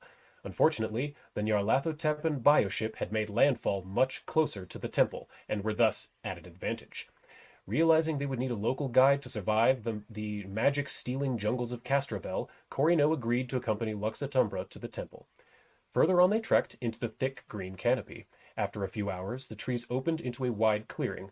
Rhys paused to remember the reading he had done the night before on the beasts of Castrovel, realizing the trees here had been trampled down by massive herbivores called Yaruks. Not a moment later, Khan spotted the 30-foot-tall, 6-legged matriarch walking alongside her calf. Taking a moment to appreciate the majesty before moving on, Rhys felt the footfall of what was not of the Yaruks. A towering Nishalora, hyper-carnivore and apex predator of Castrovel, emerged from behind a tree grove. Simultaneously, from the other flank, 3 speedy Rencrota, reptilian pack hunters, sprinted towards the calf. As the mother and Nishalora began pitched battle, the Rencrota pounced on the calf. Lux Et Umbra knew what must be done, and so sprang into action. Zavid caused a distraction by ringing the bullhorn dinner bell. Rhys peppered the carnivores with elemental arrows from a safe distance, while Khan snuck into backstabbing range. Danny tried to save the calf by blasting the Rencrota with ice, but to little effect. The fight was bloody, but an idea came to the Queen of Druma. Danny reached out to the Nishalora in its mind and made a deal with it. Leave the Yaruks and us alone, and we will help you kill the Rencrota for food. Amazingly, the titanic beast agreed, turning its eyes to the smaller, faster foes. Within moments, the Rencrota lay dead, the Yaruks bleeding, and the towering Nishalora trumpeting its victory to the world. After healing up the matriarch and her calf, the beasts said their thanks to Lux Et Umbra and safely walked into the jungles of Castrovel. Welcome back to the Bard's Playhouse Presents Tales from Shadow Valley, Season 5, Episode 14, The Stargazer. Last time, Lux Et Umbra said their goodbyes to some friendly herbivores. As the massive Yaruks tromped into the jungle, safe and sound, our heroes took a breath. Corino, Zavid's new Kenku, bestie from another nestie, was amazed at the display of power. However, they knew the group must get a move on, as they had much ground to cover. Zavid and Danny teamed up, walking through the shadows and scrying the path, with Khan and Rhys covering their tracks as they went. Covering vast swaths of land in little time, Danny spotted something in the distance. Tall and covered in vines, a stone obelisk pierced the jungle canopy. Needing a break from the travel, Lux Et Umbra decided to investigate. As they approached, Danny noticed a troop of furless monkeys scattered around a small clearing in the trees. Rhys, recalling his reading from the night before, knew these were Kalkarikis, so named for their chittering calls. Before anyone could stop her, Danny stepped forward as the Kalkariki tossed fruit toward her, attempting to draw her forward. Beyond the monkeys, Khan spotted a grove of trees shiver as a massive verdant maw rose from the ground. Realizing the monkeys were trying to trick his bestie into being eaten by a plant monster, Rhys turned invisible and dashed forward. Zavid attempted to dismiss the Kalkariki and walk away until one hit him square in the face with a fist full of shit, setting his blood to boil. Using her ability to walk with the animals, Danny offered a cupcake and a pat on the head if the Kalkariki will leave before her friends hurt them. Helping out his bud, Rhys telekinetically cleaned Zavid's face of monkey leavings. Khan rummaged through her bag for anything to scare off the verdant maw, hurling an alchemist's fire right on its leafy back. As the fires spread, the Kalkarikis fled and the plant monster burrowed beneath the forest floor. As Lux Et Umbra removed the vines choking the obelisk, Rhys saw Castroveli's script beneath a series of unfamiliar runes. Using his knowledge of the ancient elf language and the help of Zavid's religious interpretation, Rhys was able to translate the runes as Watcher, Mountain, Sky, Ring, End. Though cryptic, the rune obelisk seemed to imply Lux Et Umbra was on the right track. Back in their shadow walk, vast distances flashed by as the air turned sour. Spotting troops of Kalkariki hiding within bucket-sized flowers, Danny realized something was coming, like birds fleeing an earthquake. Corino knew this was the first signs of Castrovel's famous mold storms and that they needed to take cover for a few hours. The resplendent manor, used many times in the past, needs a surface to place the magical door, so they decided to place it upon a ruined forest shack found in a mushroom meadow. As they approached, Rhys spotted an injured humanoid with antennae and a carved scar of the Devourer cult on her forehead. Zavid quickly hatched a plan. Be nice and helpful, but do not reveal their true selves yet. Having never been able to speak to a Devourer cultist directly, this offered a unique opportunity. Though at first aggressive like a dying cornered animal, Ralkawi recognized the Urgathoan robes they had donned. At the first mention of the mother's gift, Zavid's heart sank as he knew he had some risky surgery to do. Scrubbed up in the forest, a Lamashtan parasitoid was removed from Ralkawi's abdomen, leaving a gaping hole Zavid needed to put back into place by adjusting her organs. One quick soothe spell later, and the Lashunta laid on a bed within Danny's magical mansion. As they all talked, Ralkawi revealed that the cult of the Devourer seemingly has no idea where the Temple of the 12, nor the Gate, truly lies. They have sent bioships scattershot across the solar system, the hive mind waiting for any of its hidden children to find it. Her leader, Avissa, went east from their landing zone, while the sniper Salask holed up in a nearby statue of the Stargazer. Zavid patiently listened well and explained much. Urgathoa's death at the hands of mortals, whispers of dissent within the dread Cabal, questions as to the true motives of the gods themselves. Ralkawi revealed she had heard word of a group of powerful mortals, Lux Et Umbra, the names of whom the cult leaders cursed. A palpable sense of fear had begun to wash through the ranks. At this moment, the facade was dropped, and the aspects of undeath stood in full glory before Ralkawi, revealing themselves to the Lashunta. Tearful reverence welled up within Ralkawi as her faith in the Devourer drained. Giving their new follower some much-needed rest, Lux Et Umbra relaxed the rest of the evening. Rhys bathed as Khan pretended to play pool as a front for eavesdropping on Zavid and Danny, who spoke at length before the hearth. Brainstorming the things nobody wanted to hear, the vampiress and the necromancer considered casual activities such as evacuating an entire planet, destroying another, or hatching an elder god deep within its shell. As their first day upon the planet Casterville came to an end, Lux Et Umbra took a breath and slept harder than they had in an age. Welcome back to the Bard's Playhouse Presents Tales from Shadow Valley, Season 5, Episode 15, The Temple of the 12. Last time, Lux Et Umbra took a well-earned snooze. With Danny's resplendent magical manner, everyone rested well, far from the effects of the coming conjunction. The smells of breakfast woke each in kind. Ralkawi, the Lashunta saved from certain parasitic death, sat next to Khan, setting her brain abuzz. Though confused, Khan inquired about Ralkawi's aura. Embarrassed, Ralkawi explained that her people are naturally psychic creatures, which is why the cult of the Devourer has been using them as scouts. The Lamashtan parasitoids embedded in every cultist's abdomen act as a sort of microphone, hijacking the psychic abilities of the Lashunta. Had Zavid not removed hers the night before, many secrets would have been accidentally revealed to the enemy. The Lashunta act as synapses of the hive mind, exerting control over lesser creatures, yet her party was led by a much more powerful psychic creature named Skitrix, a name familiar to Lux Et Umbra. A plan began to form, with insider information from the converted cultist revealing her entire scouting party had landed at a nearby statue of a lounging elf woman pointing to the sky. Cory No, Zavid's new Kenku feather from some other weather, stated that this was called the Statue of the Stargazer, a common nickname for the goddess Pharasma. After breakfast, Lux Et Umbra left Danny's manor, skirting the light once more to cover vast distances in little time. As they came upon a high ridge, the statue sat in an open courtyard of broken, worn stones. Embedded in the ground was a fleshy, tendrilled, chitin-covered pod. The voice of Skitrix echoed in their ears. Thank you for the coordinates, bioships en route. Leaving the vivisection for later, Khan bamfed into her Ratmax form, climbing the tall statue. As she climbed up the side, her claws felt the familiar touch of a ceramic metallic alloy, the same substance found upon the drift rock. Silent as midnight, Khan waited for the sniper Salask to get up for a snack and quickly absconded with a dozen vital gun parts stored in her cheek pouches. When the Shirin returned with a rat on toast, Khan's blood began to boil. Salask grabbed her rifle, aimed it at Khan, and pulled the trigger at point-blank range. Click.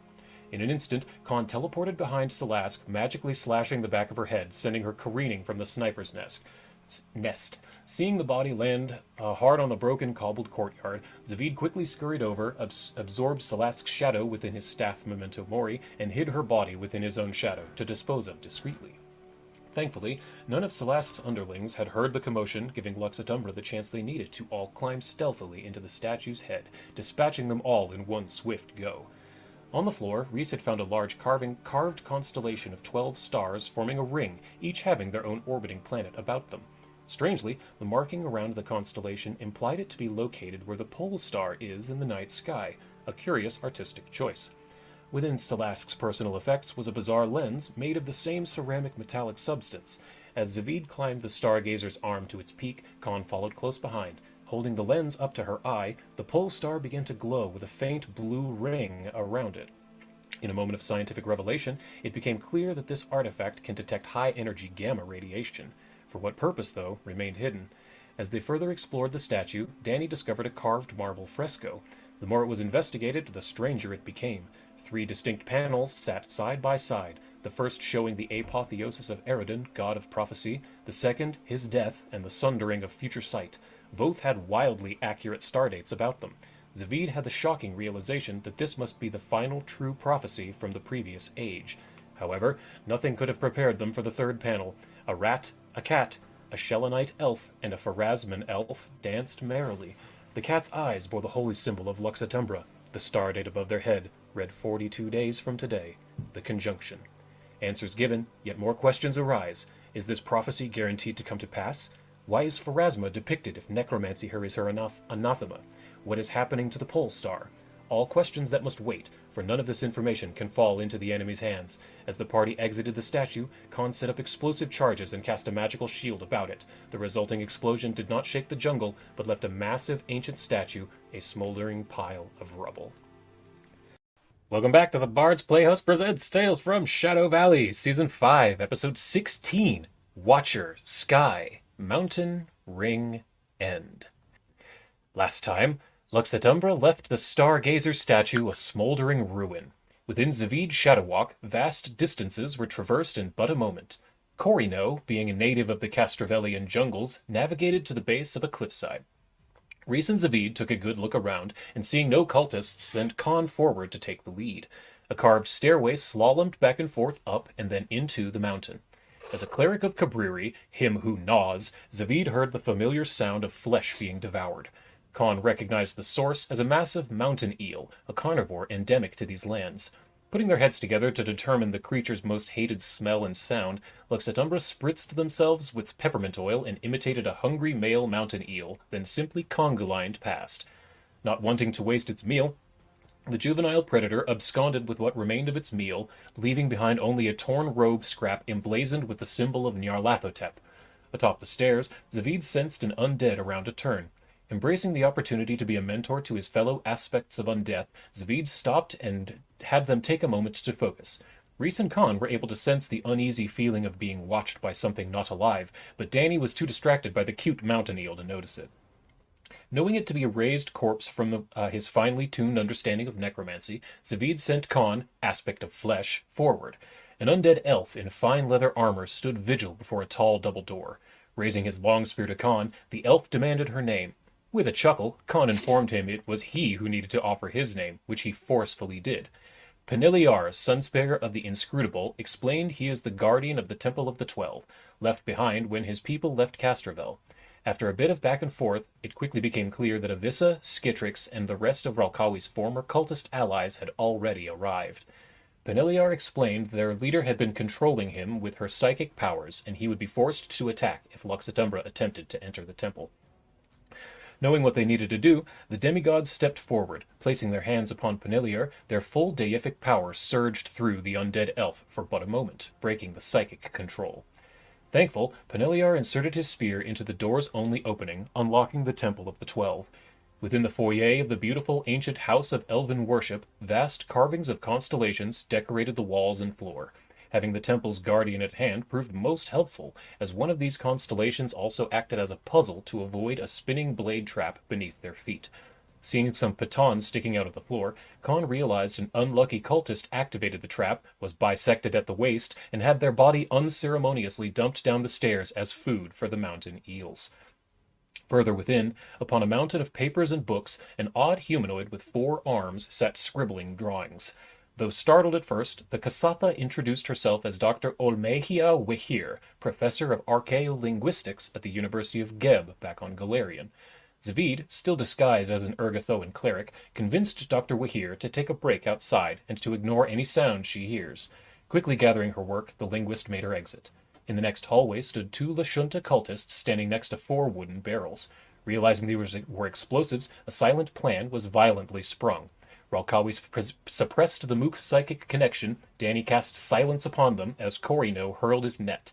In a flash, Khan sliced one to ribbons while Reese covered the other in black powder, setting him ablaze. Not a sound was heard.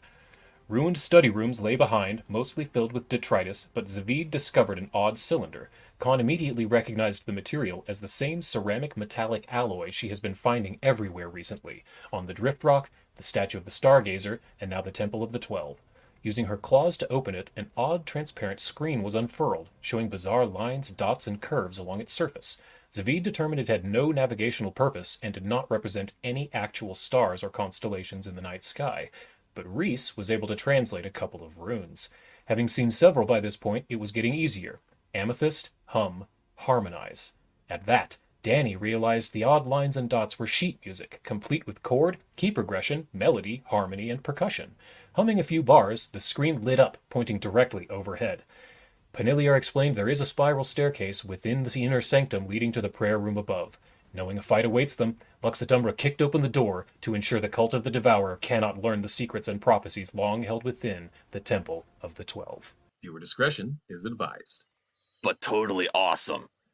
Hey y'all, we're squirrely as hell today, so buckle the fuck in. Welcome back to the Bard's Playhouse Presents Tales from Shadow Valley, Season 5, Episode 17, The 12-Fold Dance.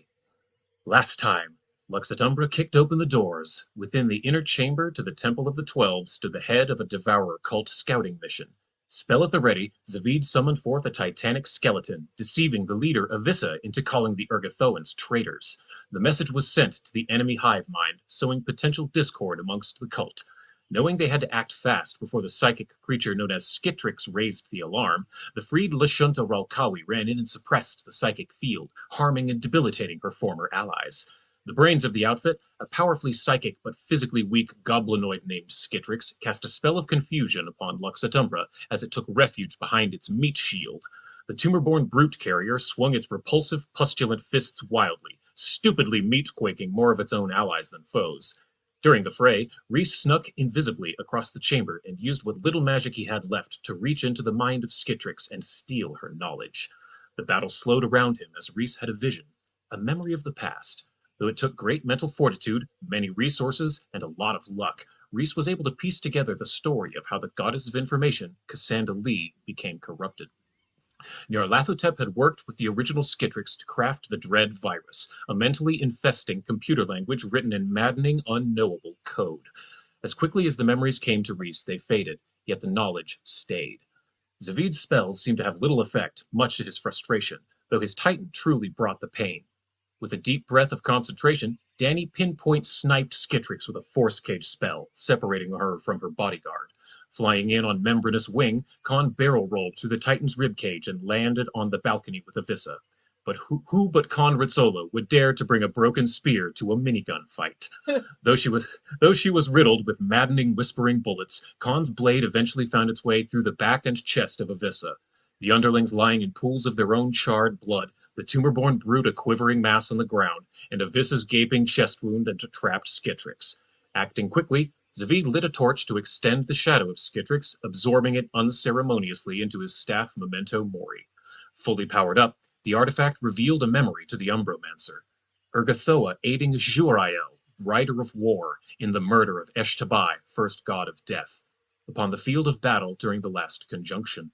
Absorbing the deific power of Eshtabai, Urgathoa raised up to the goddess of undeath, yet she did not take everything.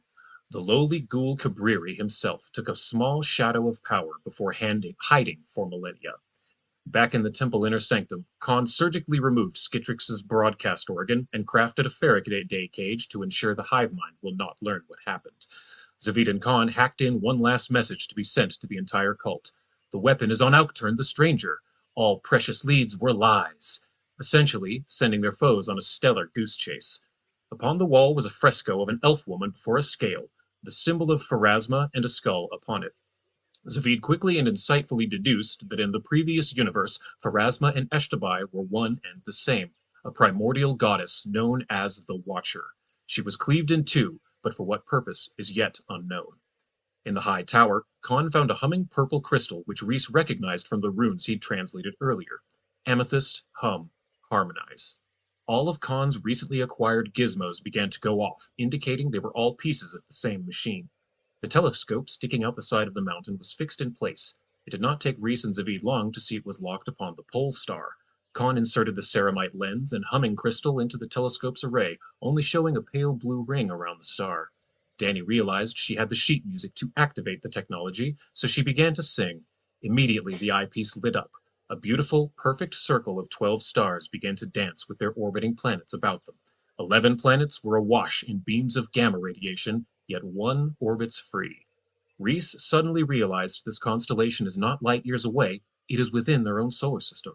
It is simply positioned in the sky in the perfect place for the pole star to be at its center.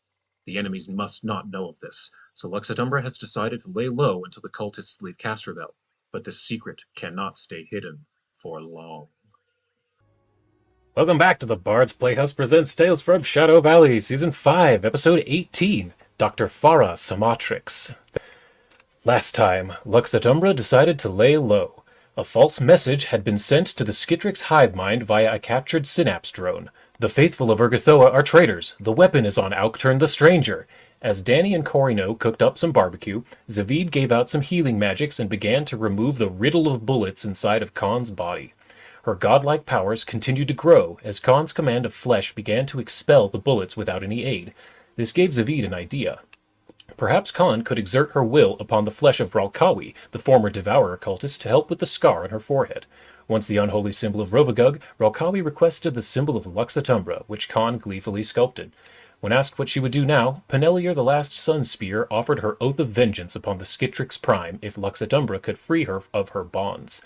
Using their godlike powers once again, Penelier's service to the Temple of the Twelve was completed. Before there was a moment to celebrate, Zavid received a sending spell from Pembroke Wessel, the blind seer of Desna. The panicked Sverf Niblin informed him that Nyarlathoteppan bioships had taken to orbit from every planet. Knowing their window of escape had opened, Lux Et Umbra said a tearful goodbye to Corino and stepped once more into the Netherrealm. Having arrived at the Sunrise Maiden, Captain Moriko Nash accepted the coordinates and launched into orbit. Taking a much-needed rest, our heroes quickly arrived at the artificial constellation. 11 of the 12 bathed in a sterilizing beam of gamma radiation, the ship pulled in around the one safe destination. On close approach, Khan had a shocking realization. The planet is fully artificial. An ecumenopolis, a world-sized city.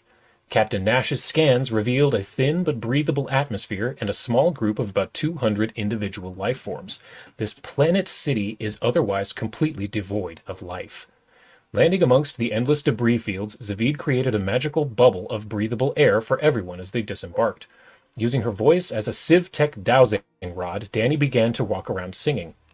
Before long, Khan spotted some yellow sparks being emitted from a cracked golden crystal. With surgical mending, crafting know-how, Civrac language translation, and a song to kickstart it, the crystal was determined to be a data storage device. Continuing the search, Zavid lifted a fallen wall to find a broken rod with exposed nerve-like glass fibers. Back in the ship, he used his brain surgery experience to attempting to repair the rod, but realized he needed Reese's translation abilities.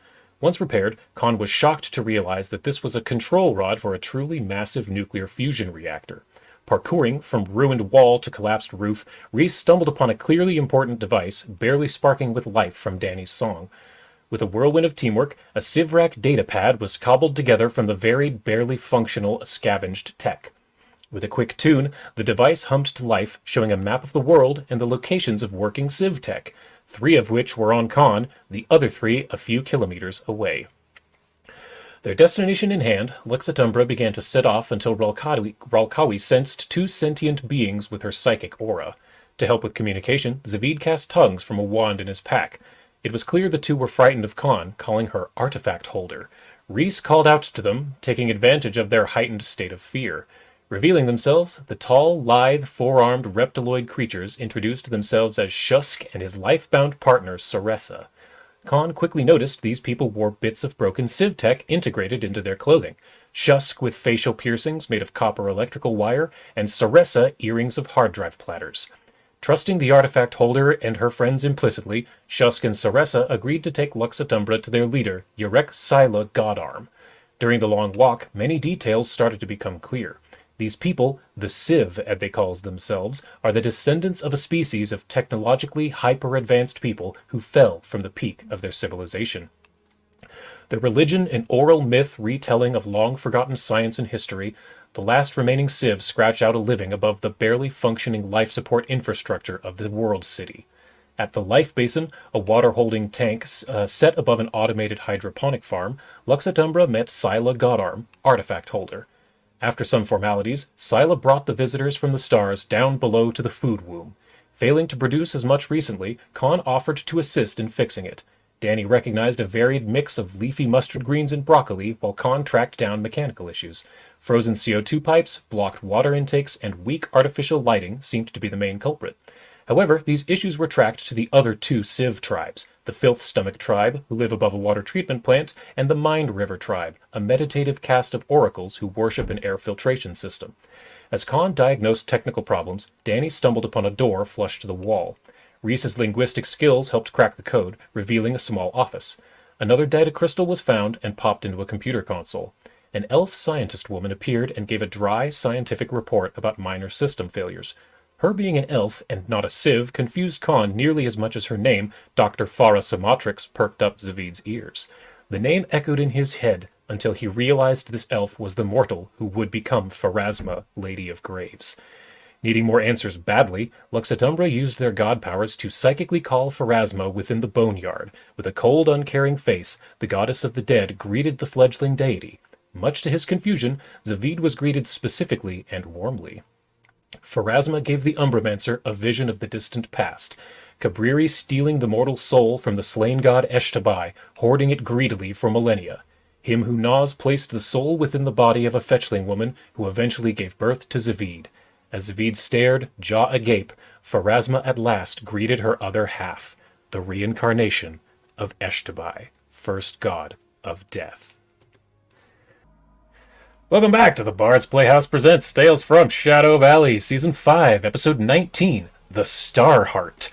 Last time, Lux Et Umbra stood in shock. Pharasma, Lady of Bones, had informed Zavid of his divine origin, the resurrected mortal soul of the first god of the dead, Eshtabai. Yeah, some shit happened. Oh right, you're a god. Stolen at the moment of his death by Cabriri and placed within a fetchling woman. Though he struggled to accept the truth, Zavid could deny it no longer. However, this revelation led to a grand plan of clever subterfuge and deicide. To rid the multiverse of Nyarlathotep, Lux Et Umbra planned to bluff that they have the god weapon aboard the Windseeker. At the moment the faceless pharaoh takes the bait, Zavid will assume his true form and attempt to hurl Nyarlathotep into the devouring maw of Rovagug. In turn, Lux Et Umbra planned to use the stellar degenerator to accelerate the rough beast and the elder god into the far future, where they will be annihilated for good. After saying their goodbyes to Pharasma, Lux Et Umbra left the Life Basin. Led by Scylla Godarm, our adventurers walked across the debris fields littered with broken civ tech until massive water tanks came into view.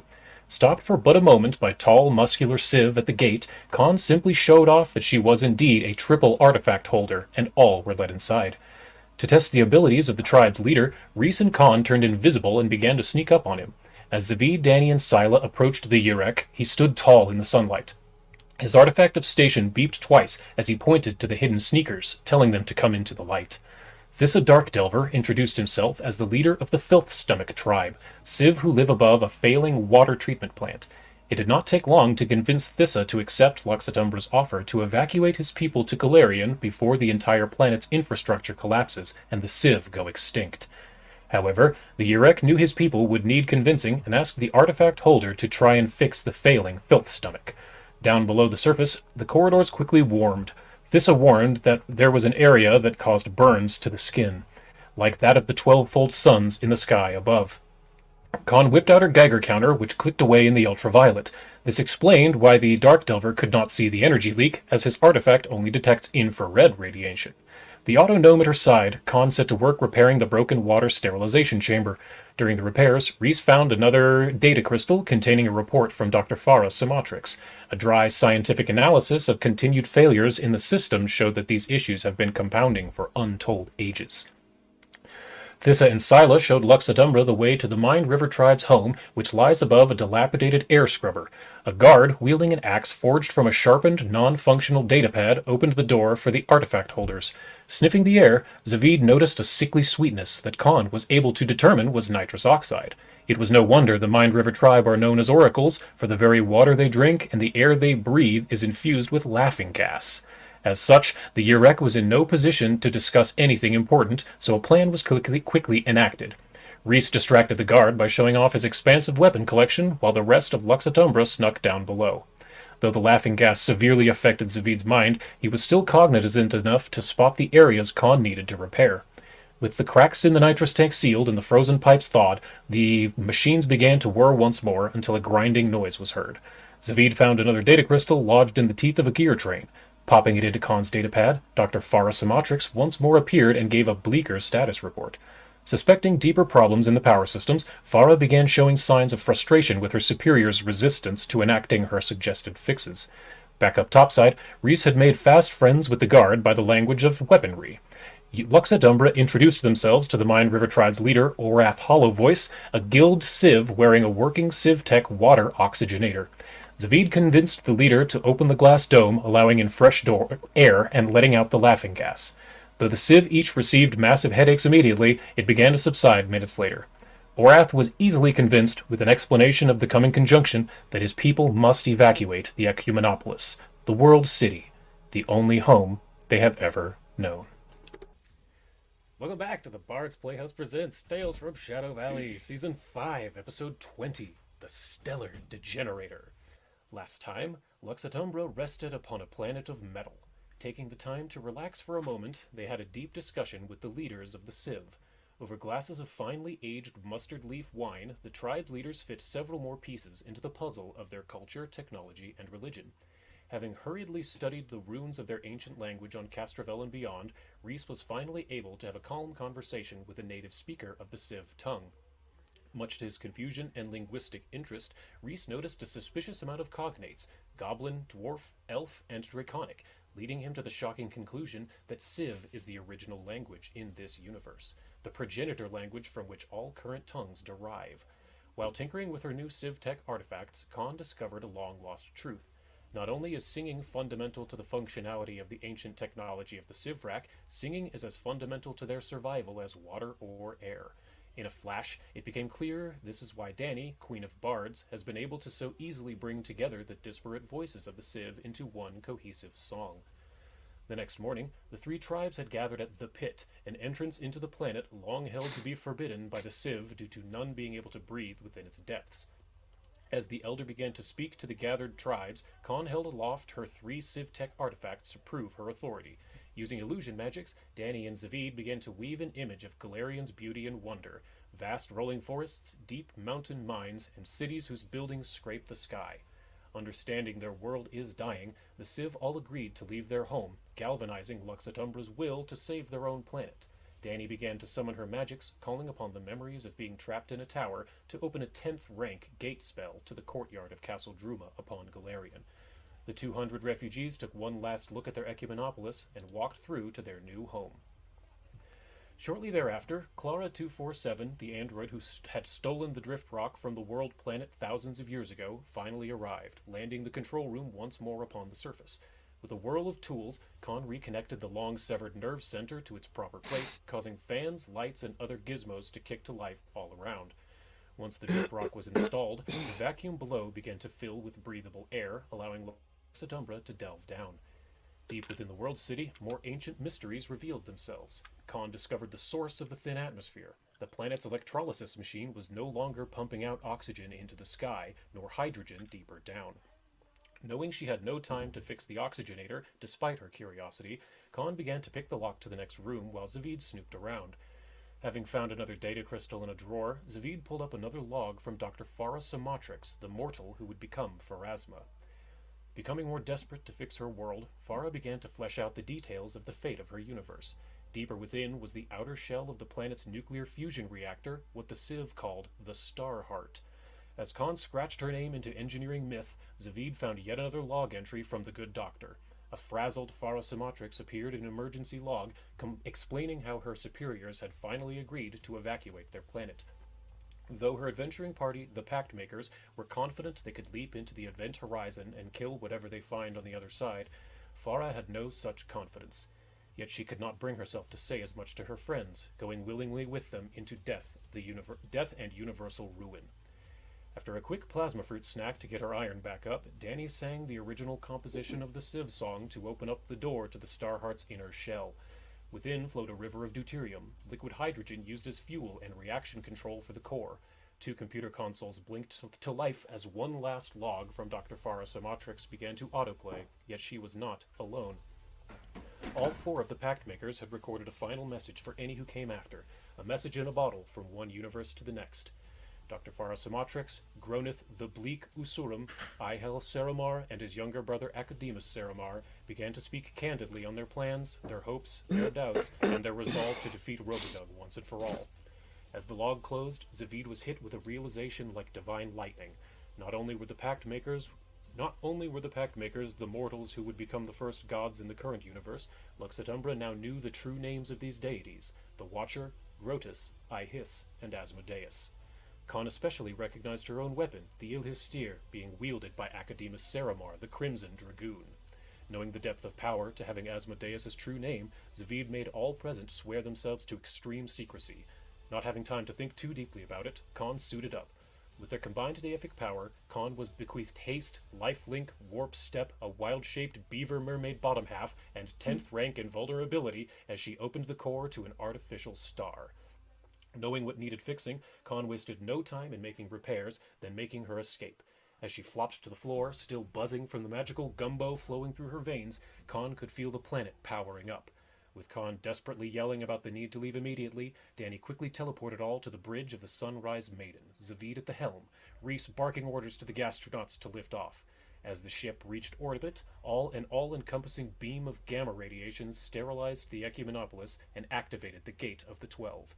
The immense demiplane's portal was ripped open to reveal the massive planet-destroying superweapon of the Civrac, the Stellar Degenerator.